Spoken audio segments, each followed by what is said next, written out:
Hello, everyone. Thanks for joining us. Today we're back with New York Times best-selling author Rebecca Zanetti. Hey, Rebecca, welcome back. Hey, thanks for having me. I had such a good time last time. Likewise, and we're so happy to have you back to talk all about writing romantic suspense.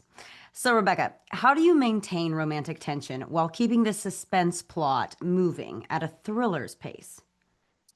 Well, the plot should actually create the tension that creates the romance. So, how they react to the plot shows characterization. So, as long as your plot's zooming along, your romance should be too. Now, when you're writing high stakes scenes, how do you ensure character development doesn't get lost in all the action? That's such a good question. So, remember that plot reveals character. So, how we each react in a situation is different. If someone broke into my house, my husband would probably react differently than I would. He would, go at the person, whereas I would go for the phone. So, whatever you're writing, that plot will reflect who your characters are. And that's how you show versus tell as well.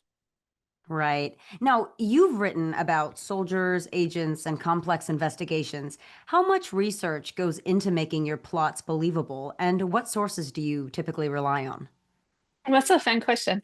I start with the internet. I Google everything, but I also do have some sources of my own who I call and interview and get the real details that are difficult to find on the internet. So I do all the research I can before I start writing, to be honest, and I enjoy the research. Well, that's good. That's an important part. So it's good to just train your mind to enjoy it, even if you don't Yeah. initially. Now, Rebecca, do you plot the romance and suspense arcs separately or intertwine them from the start?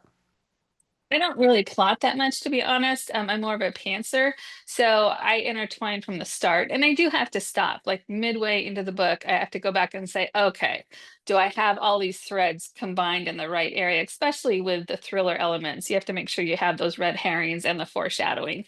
They go hand in hand for me. But whatever works for you works for you.